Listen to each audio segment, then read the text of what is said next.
대선 때도 김문수 후보 그리고 당대표도 김문수 후보가 제일 적임자다 이 말씀을 줄곧 강조해 오셨잖아요. 정청래 당대표 얼굴에 모든 당대표 후보 사진을 내가 대조해봤다 이렇게 일타 뉴스에서 말씀하시기도 했는데 김문수 후보밖에 없더라 이 워딩이 어떻게 유지가 됩니까? 압도적으로 김문수 후보가 이기겠습니까? 아니면 1위와 2위가 다시 대결하는 구도가 될 거로 보세요. 어떻게 보세요? 저 뭐 김문수 후보가 돼야 된다 하는 당위성에 대해서 말씀드린 건데 이재명 정권이 여러 가지 시장경제 반시장경제법을 통과시키면서 또 친중 친북 행각을 하면서 상상할 수 없는 일들이 지금 벌어지고 있어요. 네. 곧 이제 방송 3법하고 노란봉투법, 이제 상법 개정 이런 것도 이제 한다는 거 아닙니까? 근데 그게 국민의힘에서 할 수 있는 거는 필리버스터 해가지고 시간 끌기밖에 못 하는데 네. 결국은 그런 법이 다 통과되면은 이제 시장 경제의 기본적인 틀이 무너진다. 그런 입장에서 그걸 막을 사람이 누군가? 그거는 이제 정치적인 경험이 좀 필요하고 나름대로 국민들로부터 한마디 한마디가 이재명 정권을 견제하고 정청래 당대표와 맞설 수 있는 그러한 사람이 필요하다. 네. 그런 입장에서 봐서는 김문수라는 사람이 국민의힘의 당대표로 적합하지 않느냐. 뭐 이런 입장을 가지고 있고요. 맞습니다. 또 하나는 김문수 후보가 안 됐을 경우를 우리가 가정을 하며 보면은 참 암담해요. 사실은. 결국은 이제 박근혜 대통령에 대한 탄핵 부분은 뭐 죄가 없고 뇌물 받은 게 없다 이렇게 이제 이재용 회장 결심 공판에서 나왔지 않습니까? 네. 그런데 두 번의 보수 대통령이 탄핵되는 상황을 겪으면서 누구도 책임지는 사람이 없어요.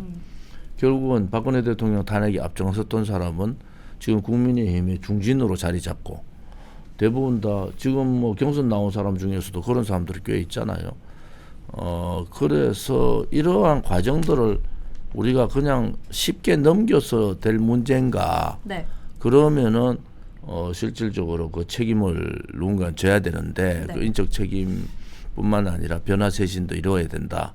그렇게 하기 위해서는 강력한 리더십이 필요하고 그런 강력한 리더십으로는 여러 가지 경험을 겪은 김문수 후보가 적당하다. 근데 이제 누가 되더라도 당대표 됐을 때 당을 하나로 묶어서 이재명 사회주의 독재와 단일 대우 네. 형성이 가장 중요하잖아요. 네. 그런데 이 단일 대우 형성을 하지 않은 상태에서 뭐 지금 뭐 이재명 정권의 독주를 막을 수 있는 또 국민들을 설득할 수 있는 방법이 있는가? 결국은 지지율이에요. 국민들의 지지율이 이재명 정권의 반기를 들고 국민들이 돌아서면은 그때부터는 이제 국민의힘에서도 여러 가지 할 일이 생기는데 네.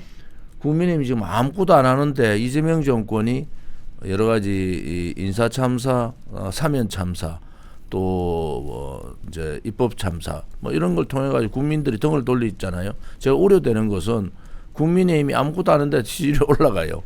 그러면 착각들 하는 거야 또. 자기들이 잘한 것 같이 착각하는데 국민의힘은 지금 한 게 아무것도 없습니다. 제가 그래서 말했어요. 국민의힘 자력으로 한 거 아니에요? 내부 분열만 계속 하고 있는데 이것을 통합해서 다음 지방선거에서 나름대로의 선전을 할 수 있는 구도를 누가 짤 수 있느냐 그런 관점에서 지켜보고 있습니다.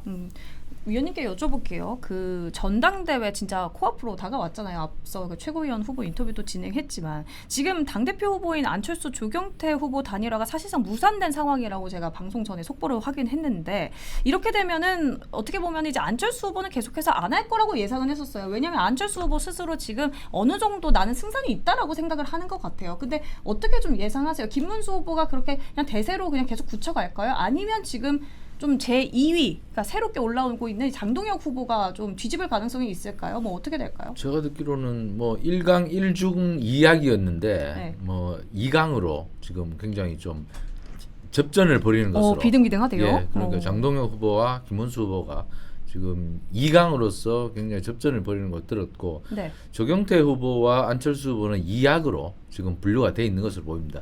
그러니까 안철수 후보가 단일화를 거부하는 것은 결국에는 자신이 굉장히 약세임을 인정하지 않는 것이죠. 이번에 만약 단일화를 해버리면 자기가 너무 약하니까 아이고 내가 질 것 뻔하니까 그런가요? 합쳐야 되겠다 이렇게 보여줄 수밖에 없는 것이니까 중진 의원으로서는 그런 약한 모습을 보여서는 안 되는 것이죠. 그렇기 때문에 안철수 후보는 거기에 대해서 거부를 하고 있는 것이고 그래서 조경태 안철수의 단일화는 어려울 것 같습니다. 그래서 일단 둘이 노선도 다르고 둘이 너무 안 어울리잖아요. 그 두 분이 네. 원래 뭐 친하지는 않습니다. 그렇기 때문에 결정적으로 합치기가 교집합이 없는 거죠. 그렇기 때문에 그 물과 기름이 합쳐질 수 없는 것처럼 두 분의 단일화가 가능하지도 않고 네. 그리고 두 분이 단일화를 한다고 한들 지지 이전 효과가 없습니다. 안철수 후보를 좋아하던 사람들이 조경태 후보를 좋아할 리가 없습니다. 또 조경태 후보를 좋아하던 분들이 안철수 후보를 좋아할 리가 없기 때문에 단일화 효과도 없다. 그렇기 때문에 그리고 또 한동훈 전 국민의힘 대표가 단일화를 촉구했죠. 네. 그런데 촉구가 먹히지 않는 것만 봐도 별로 한동훈의 힘도 많이 떨어진 것이다. 그렇게 볼 수밖에 없어서 이번에 당대표 선거는 어쨌든 김문수, 장동혁 두 분이 굉장히 1차에서 거의 백중세를 보일 것 같아서 네. 결선 투표로 갈 것은 뻔하고 오, 결선에서 결국에는 안철수, 조경태를 지지하던 사람들이 누구로 갈 것이냐 여기에서 관건이 쏠릴 것 같은데 지난번에 장동혁 후보 만나보니까 이 그 조경태, 안철수를 지지하던 사람들이 자기에게 올 것 같지는 않다고 얘기하더라고요. 네. 결국 그것은 자신감이 있다는 표현인 것 같은데 어쨌든 지금 이강이 어떻게 많은 득표를 1차에서 올릴 것이냐 그리고 2차에서 얼마만큼 떨어진 후보들의 표를 흡수하느냐 이것이 관건이 될 걸로 보입니다. 당대표는 그럼 그렇고 그러면 최고위원 선거는 어떻게 예상하세요? 최고위원 선거는 제가 보니까 역시 당대표 선거처럼 그 강성 이미지 정청래 민주당 대표에게 맞설 수 있는 최고위원들도 필요하다. 그렇기 때문에 얼마나 강한 후보들이 최고위원회에 올랐을 수 있느냐. 그러니까 뭐 결국에는 스피커가 얼마나 세냐. 네. 제가 볼 때는 뭐 지금 복병이 많이 그 회자되는 것처럼 김민수 후보 이분이 뭐 또 우리 위원님이랑 같이 그 일단 1차 네. 컷오프에서 뭐 좀 이름을 거명해서 좀 죄송합니다만 홍석준 전 의원 같은 그 전직 의원도 제쳤어요. 그러니까 뭐 그런 강한 후보들 그러니까 올라오는 걸 보니까 김민수 뭐 신동욱 그리고 뭐 김재원 뭐 이런 후보들이 강하고 그리고 뭐 한동훈계로 인식되는 그 김근식 후보의 그 결과가 매우 주목되는데 그분은 지금 제가 봤을 때는 조금 약체로 평가되는데 그러나 김근식 후보가 만약에 된다면 한동훈계가 살아있다. 그런 것을 보여줄 수 있는 거여서 그렇게 메시지도 전할 수 있겠지만 어쨌든 지금은 강한 후보들 신동욱, 김재원, 김민수 이분들이 아마 3강을 형성하고 있지 않나 이렇게 뭐 당내에서는 보고 있는 걸로 보입니다. 청년 최고위원은 지금 아직도 그 한동훈 전 대표계가 있는 거 아니에요? 어쨌든 우재준 후보가 있으니까. 우재준 후보가 있는데 제가 볼 때 손수조 후보도 네. 굉장히 선전하고 있는 것으로 보여서 그 부분도 우재준 후보가 한동훈계의 그 지지를 받고 있지만 손수조 후보가 만약 승리한다면 뭐 역시 강한 후보들 그리고 내부 총질하는 후보는 안 된다 뭐 이런 것들 그리고 지금 아까 나오셨던 최수진 후보도 굉장히 선전하고 있는 것으로 그렇게 제가 듣고 있습니다. 대표님은 어떻게 보세요? 당대표 외 최고위원과 청년 최고위원은 지금 어떻게? 뭐 네. 김문수 당대표가 된다는 전제로 대강 정리가 된 것 같아요. 지금은 요 며칠 상간에 장동혁 후보가 확 떨어졌잖아요. 분위기가. 그래서 단일 대우를 이룰 수 있는 사람들이 최고위원이 되는 게 좋겠다.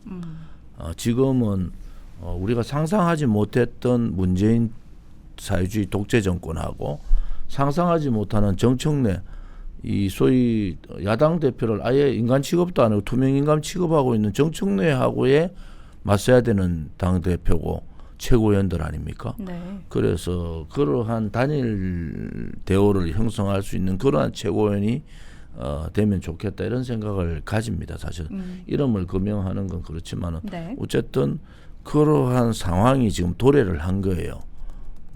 제가 보는 느낌은 역대 정권에서 이런 경우가 있었는가?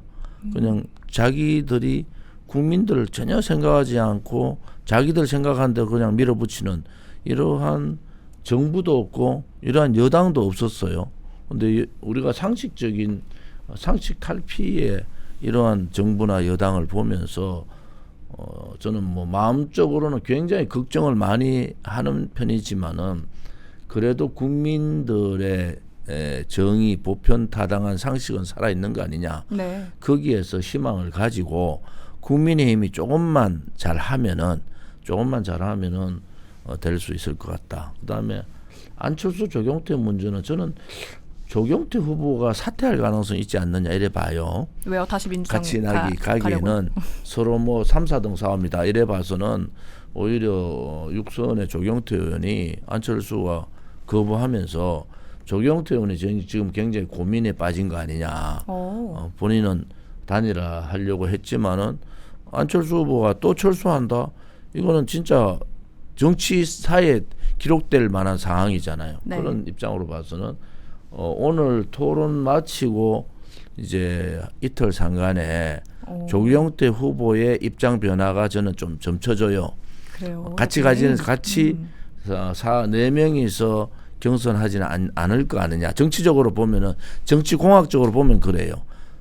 각자가 단일화 요구를 하다가 안 되면은 한쪽이 이렇게 물러서는 경우가 되게 많거든요. 네, 네. 그런 경우를 좀 보고 안철수 후보는 지금 김문수 후보 되면은 뭐 정광훈 이나 황교안이나 제 이름까지 거론을 하는데 정광훈 목사는 국민의힘 들어갈 생각이 전혀 없는 사람이에요. 그래서 그거는 걱정 안 해도 될 것 같고 우리는 국민의힘의 변화 쇄신을 하기 위해서 우리가 바깥에 국민들하고 워낙 많은 삶을 해본 사람으로 국민의힘의 변화 개혁에 필요하다 이런 입장을 가지고 있는 거니까 경선은 22일 되면 끝납니다. 네. 그래서 저는 그 경선 이후에 남아있는 한 8개월 정도의 지방선거 때까지의 그 과정들 또 당을 어떻게 추스리고 이재명 정권과 맞설 거냐 또 민주당과 맞설 거냐라는 부분에 있어서 걱정을 하고 있는 거죠. 하나는 지금 국민의힘의 행태를 보면은 변화를 거부하고 있는 거예요. 변화를. 장동혁이라는 후보가 이제 바깥으로 이제 하나하나 이제 이 사람이 어떤 사람인가라는 게 이제 서서히 유튜브를 통해서 나오기 시작하잖아요. 우리 최 의원님도 정치부 오래 하셨지만은 그렇게 쉬운 게 아닙니다. 사실은 특히 이재명 정권이나 이런 데서는 이 내란 정당으로 당을 해체시키겠다는 거 아닙니까? 지금 압수수색 해가지고 당원 명부 500만 명 명부를 달라고 하는 그러한 건국이후에 이런 경우는 처음이에요. 그런데 국민의힘이 할 수 있는 게 뭐가 있습니까? 그것은 앞으로 국민의힘이 색깔을 내고 지방선거에서 승리하려면은 엄청난 그 지도자의 당대표, 소위 당대표 희생이 필요하다. 저는 그런 부분에 있어서 이번에 당대표는 그냥 월계관을 쓰는 게 아니고 가시관을 쓰는 거다. 그럼요. 그런 어려운 자리죠. 각오로 네. 죽을 각오로 해야 된다. 이런 생각을 갖고 있습니다.